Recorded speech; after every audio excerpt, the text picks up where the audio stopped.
The sounds of Ndoni coming through with Dim Tuda, Angfuno Monye. Nobody else but you. 48 minutes past 7 a.m. Happy Wednesday to you halfway through the week. If you're celebrating your birthday today, happy birthday. Otherwise, it is Wake Up on MetroFM. And of course, come Wednesdays, we've got Property Explained with Tim Akinusi. Excited because this conversation has everyone rallied up. Of course, your voice notes coming through nicely. 060-552-7303.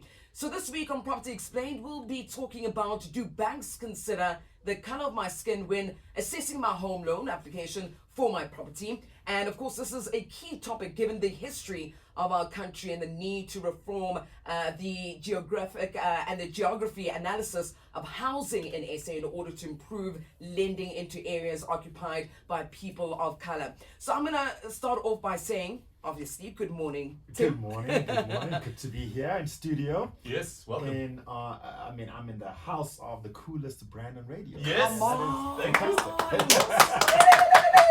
Those Gen Next awards don't lie. We're a hot property. Anyway, it's a good one today. Yeah, it's safe to say that this is a relevant topic. Yeah, absolutely. So is it true that as a black person, when I apply for a home loan at a bank, that they consider my blackness when they're assessing my application? Okay, so categorically I can say not at all, right? In terms of the per se, you being black or you being white, all of a sudden does that influence the type of deal they give you? Absolutely not. SA banks do not racially profile or discriminate against color, creed, or gender. Look, I can't say the same for US banks because there's real controversy around that, right? So if you are a black person appraising your house and versus a white person appraising that very same house, there's obviously very different appraisal values. And so you're saying this is in the United States? in the Right. US, they do have those challenges, Right. but from a local perspective, our local banks are stellar, right? But what they do, however, do is that they profile the geography in which you are buying. And I think that's what leads to a lot of this perception around it. So let me explain this, right? Yeah. If I'm Nick, a white male, and I'm Temba, a black male, we both earn the same amount, we're both first-time home buyers, our credit scores are exactly the same, right? And Nick decides that he wants to buy his property, his 1 million rand property, in 4 ways. And Temba decides he wants to buy his 1 million rand property in his hometown of Mahikeng. Well, guess what? Nick's gonna get a better deal. Why? Why is Nick getting a better deal? Why? Look, I think the reality of it is that it doesn't have anything to do with Temba being black or Nick being white.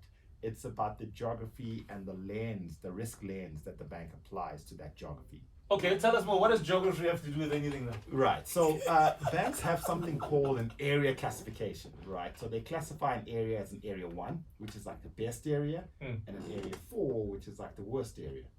And the factors that go into that classification are things like historical sales in the area, has there been house price appreciation, what is the default and the repossession rates in that particular area, and also are there any comparable sales in that area? And all of these factors, right, historically favor, guess what, white owned areas or areas in which white people occupied historically. Okay. And that's why you would have this perception that Nick, who wants to buy in 4 ways, is getting a better outcome. Okay, Right. so if I want to buy a house in a township, Yes. anyway, whether it's Umlazi or wherever, Langa, Soweto, whatever. So, Yeah. Are you saying that banks, apply that theory that you're talking about? Absolutely, because it's about how they manage the risk of the security that they're going to take. And the security is that house. So they've got to ask themselves, are we going to get buyers for this house if this individual defaults? Are we going to get enough comparable sales to even understand the value in the first place? And all those areas historically have not been houses that have been bonded or houses that have title deeds or houses that have comparable sales. So as a result of that, they've got to price up for that risk and manage that risk differently.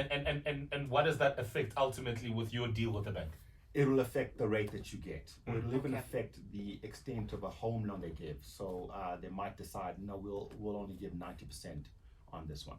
Sure. So it's important for me to say that Yeah. if you swap the two around, so if Nick decides to buy in Mahikeng and Timber decides to buy in Four Ways, well, Timber will get a better deal than Nick. So what's the moral of the story here, Tim? Are you saying we should buy in the burbs? What are you saying? I tell you what, the moral of the story is this, right? Is there has to be a change in the discourse in terms of how banks, the government, and property developers, right, are shifting this call it the spatial profiling. Yeah. Right. So, for example, banks need to regard new developments in smaller towns or in townships.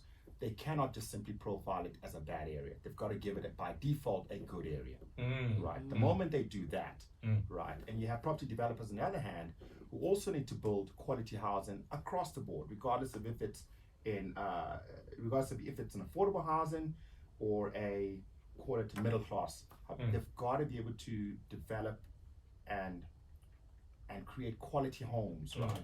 That banks equally would want to fund and want to see that they can get comparable sales on this, and that those houses are going to appreciate in value.